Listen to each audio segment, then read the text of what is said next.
how to make your motor run quieter on a Vacon VFD. Step 1, press back reset several times. Then you get the little blinky arrow over there. Then press down to get the arrow by the P. You have to press up or down to get it by the P for perimeter. Then hit OK.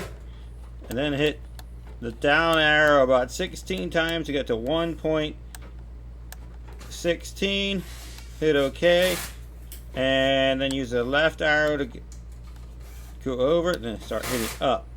16 is the absolute highest you can do. And you have them scrolling up and down. 6. The higher this number, the quieter it will be. The trade-off is it will make more heat in the VFD. So shops often run around 12. In cow barns, we recommend having it really low.